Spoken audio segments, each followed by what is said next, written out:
While the number of vaccinated Americans slowly climbs, vaccine hesitancy still remains a major stumbling block, one that's been fueled by a flood of misinformation from anti-vax groups.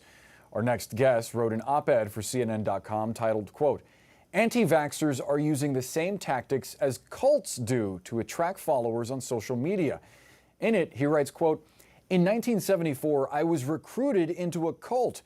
Thankfully, after 2.5 years, I was deprogrammed and realized my mind had been hacked. Looking back, though, I see that the fear tactics that were used to recruit and keep me in the cult are the same ones that leaders of the anti-vaccination ideology are using today to attract and retain followers via social media and other outlets." Joining us now is Stephen Hassan. He's a licensed mental health professional and an expert on cults, obviously. Stephen, we're grateful that you are with us this morning. We appreciate your expertise. Help us understand how the tactics of a cult overlap with the anti-vax community. So there are several components of a mind control authoritarian movement or cult. And in particular, there are 2 points I want to make. One is information control, which is lying, outright lying, withholding vital information or distorting it intentionally. And then Headley. And I'm Ryan Wolf. Our greatest responsibility is to serve our Treasure Valley communities, the El Paso, Las Cruces communities, Eastern Iowa communities, Mid-Michigan communities. We are extremely proud of the quality, balanced journalism that CBS 4 News produces. But we are concerned about the trouble and trend of irresponsible, one-sided news stories plaguing our country. The sharing of biased and false news has become all too common on social media. More alarming, some media outlets publish these same fake stories without checking facts first. The sharing of biased and false news has become all too common on social media. More alarming, some media outlets publish these same fake stories without checking facts first.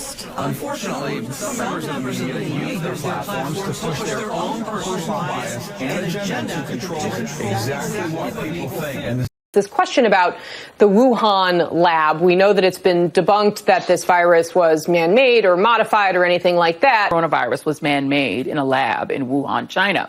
And yet this week, Donald Trump is still pushing the debunked bunkum. People don't keep bats in captivity. Complete baloney. We don't need to invoke conspiracy theories.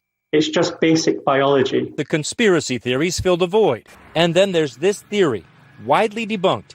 This paper from 2 Chinese researchers that says it is plausible that the virus leaked accidentally from one of 2 labs near the Wuhan seafood market. This is extremely dangerous to our democracy. This is extremely dangerous to our democracy. This is extremely dangerous to our democracy. This is extremely dangerous to our democracy. This is extremely dangerous to our democracy. This is extremely dangerous to our democracy. This is extremely dangerous to our democracy.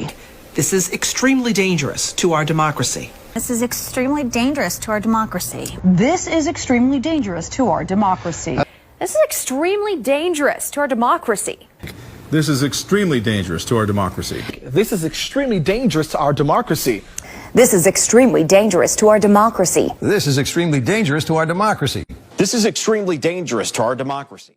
My question is, have you seen anything at this point that gives you a high degree of confidence that the Wuhan Institute of Virology was the origin of this virus? Yes, I have. Yes, I have. The dangerous, edges here are that he's trying to undermine the media, trying to make up his own facts. And it could be that while unemployment and the economy worsens, he could have undermined the messaging so much that he can actually control exactly what people think. And that is our job. Can actually control exactly what people think. And that is our job. And that is our job. In the midst of what is a global issue, as you would expect, there are a number of rumours that circulate. I am present on social media, I see it myself. I cannot go around and individually dismiss every single rumour I see on social media, as tempted as I might be. So instead I want to send a clear message to the New Zealand public. We will share with you the most up-to-date information daily. You can trust us as a source of that information. You can also trust the Director General of Health and the Ministry of Health. For that information, do feel free to visit at any time to clarify any rumour you may hear, covid19.govt.nz. Otherwise, dismiss anything else. We will continue to be your single source of truth. Dismiss anything else. We will continue to be your single source of truth. Dismiss anything else. Dismiss anything else.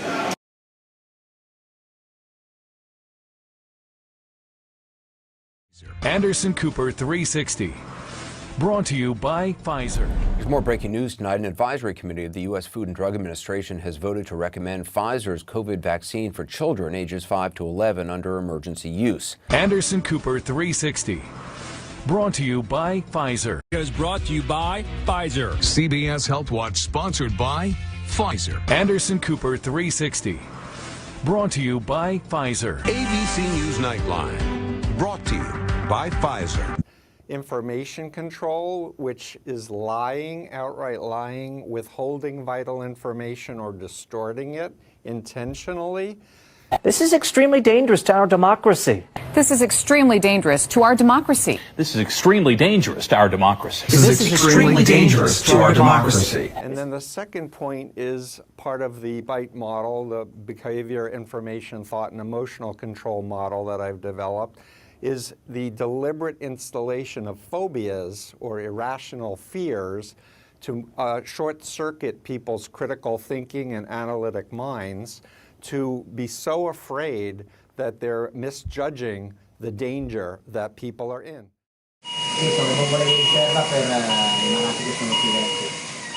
They're fighting a war here and they're losing. The sheer numbers of people succumbing to the coronavirus is overwhelming every hospital. The staff are working flat out trying to keep these people from deteriorating further. They're trying to stop them from dying. People have only just arrived here and they're in terrible shape. This is an absolute constant. This killer pandemic is virtually out of control. Making a difference. Brought to you by Pfizer. CNN Tonight. Brought to you by Phizzer. Early Start.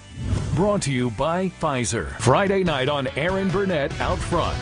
Brought to you by Phizzer. This Week with George Stephanopoulos is brought to you by Pfizer. This weather report brought to you by Pfizer. Today's countdown to the royal wedding is brought to you by Pfizer. And now a CBS Sports Update brought to you by Pfizer. Meet the Press Data Download. Brought to you by Pfizer. This portion of CBS This Morning sponsored by Pfizer. On how to find the hidden sugars in the American family diet. Sponsored by Pfizer. Stand here today with dedicated colleagues from within the Department of Justice as well as beyond it to announce a historic settlement with Pfizer Incorporated, a pharmaceutical manufacturer, and its subsidiary Pharmacia and Upjohn company, arising out of civil and criminal allegations relating to Pfizer's allegedly illegal promotion of various drugs, most notably Bextra. In a combination civil and criminal settlement, Pfizer has agreed to pay $2.3 billion, the largest healthcare fraud settlement in the history of the Department of Justice. Within that $2.3 billion is a criminal fine of $1.195 billion, which makes it the largest criminal fine in history. When a drug is marketed or promoted for non-authorized so-called off-label uses, any use not approved by the FDA, as was the case here, public health may be at risk, and there's a real danger for patients that the medical providers who prescribed the medicine or the device aren't provided with, don't have full information about the drug's risks and benefits. The Office of the Inspector General in this department, and Dan Levinson is here on the stage with me this morning, spent 4 years in the conduct of this investigation. They didn't just implicate Pfizer. They actually identified and charged the senior managers who were responsible for the fraud.